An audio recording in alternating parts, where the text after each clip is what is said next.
영상은 지금 정부의 벌써 위기 뭐 대응 계속 이제 능력과 윤석열 여야 대통령 관계를 같은 주제로 경우는 토론하는 벌써 지금 JTBC 너무 논쟁 오래된 프로그램입니다. 이야기죠. 특히 민주당 같은 경우 이제 절대 의석을 갖고 있고 그리고 이제 행정부까지 이제 장악한 상황에서 아직까지도 뭐 윤석열 대통령의 그러한 그 이제 흔적을 통해서 이제 뭐 선거를 기대하는 건 좀 맞지 않다고 보고 있고 방금 전에 대변수 말씀해 주셨는데 가장 중요한 것은 정부의 위기 대응 능력입니다. 근데 이제 환율의 이제 폭의 이제 증가폭을 보면 그 바로 전쟁 직전과 지금의 상황을 봤을 때 우리가 경쟁하는 국가인 이제 유럽 그리고 이제 일본에 비해서 2배에서 많게는 3배까지 우리나라 환율 그 방어가 전혀 안 됐습니다. 그 이야기는 뭐냐면 거꾸로 얘기하면 우리가 물가 방어도 어렵다는 얘기고 특히 이제 호르무즈 해역 뭐 이런 얘기도 하지만 일본 같은 경우는 우리나라보다 더 많은 원유를 가져가는 나라예요.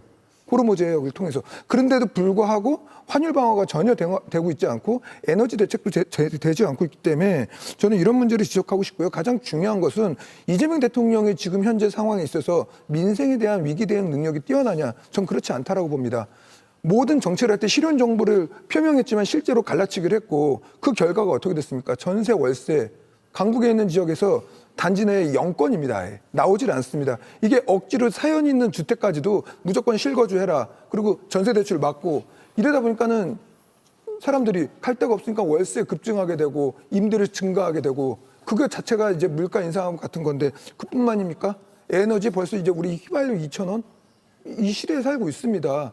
당장 내 호주머니에 이제 돈들이 나가고 있는데 단순하게 추경 조금 한다고 해서 될 게 아니라 이 근본적인 대응 능력들을 어떻게 할 것이냐.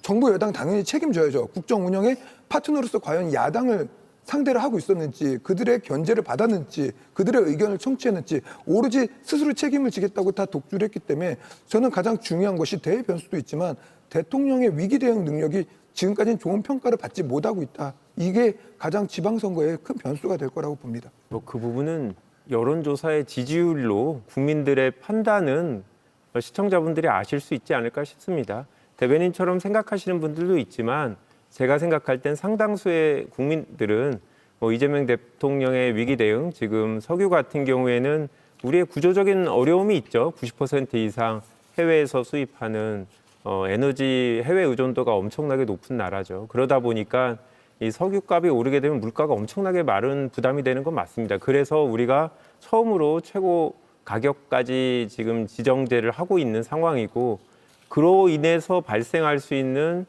정유사들의 부담 이런 부분 해결하기 위해서 정부가 예산을 투입하고 그래도 안 되는 부분들은 면세유 공급을 많이 하고 이런 노력들을 하는 거고요. 결국 국민들이 평가를 할 텐데 국회에서 국민의힘 의원들도 추경에 대해서 동의를 하세요. 필요하다.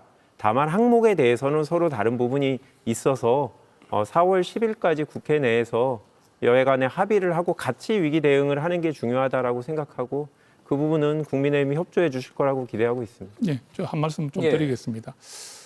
분명한 것은 지금 저희들 윤석열 정부 때도 다수당이셨잖아요. 지금은 상황이 다릅니다.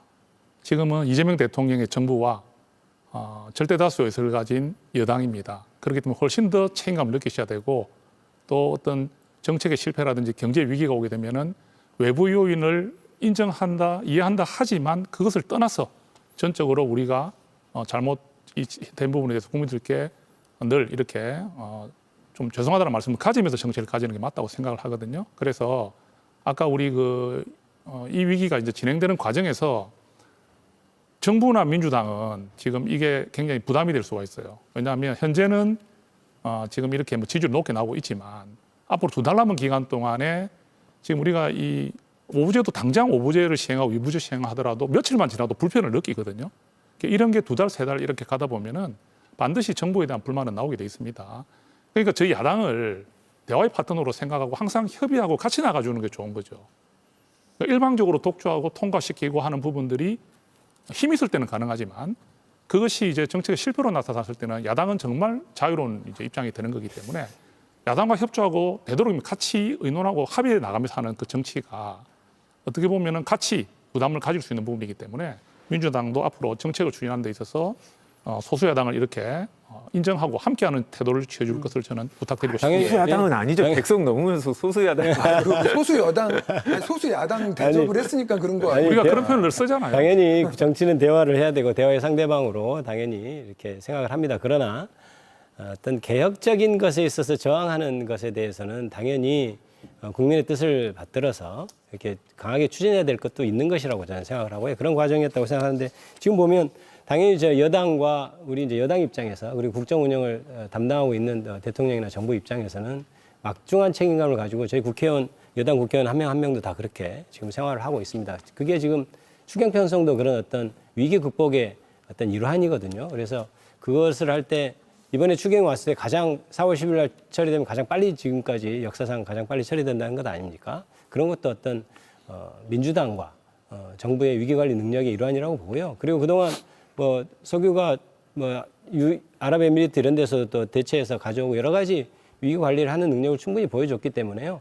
앞으로도 그거는 변함없이 잘 될 것이라고 생각하고 그동안에 물론 이제 전쟁 때문에 코스피가 이제 등락을 좀 거듭하고 있습니다만은 이재명 대통령이 취임하고 나서 이미 5천은 안정적으로 지금 가고 있는 상황 이런 것들이 다 이 정부 여당의 효용감을 국민들이 느끼실 거라고 저는 생각하고 있습니다. 근데 저는 개인적으로 그 여당의 이제 어법이나 이런 걸 봤었을 때 정말 좀 지지율이 괜찮고 어렵지 않은 상황에서는 야당을 전혀 안 찾았던 모습이 제가 느끼는 적어도 국민 한 사람으로 봤을 때는 야당이 전부 다 패싱되는 그렇기 때문에 이제 모든 법안들을 이제 혼자 처리하고 하다가 늘 이제 경제가 어려워지거나 그리고 상황이 어려워지고 대외 변수가 터졌을 때는 야당의 협조를 구하고 야당의 도움을 구하고 같이 나가자 이렇게 이야기하는 것은 저는 그 국민 한 사람으로 봤을 때 일관되지 않다라고 보입니다. 그렇기 때문에 평시에도 좀 야당의 목소리를 존중하면서 뭐 추경도 좋고 예산안 편성할 때도 좋고 법안 처리할 때도 좋고 좀 수기의 과정을 거쳤으면 좋겠는데 정말 이재명 정권이 출범한 지 1년도 안 됐는데 한 10년, 20년 동안 할 일들을 다 압축적으로 일방적으로 했다는 느낌이 들기 때문에 그런 부분은 좀 이제 국회에 돌아가시면 국민 눈높이에 맞게끔 그렇게 야당을 존중하는 모습을 보여줬으면 좋겠다는 생각을 합니다. 알겠습니다.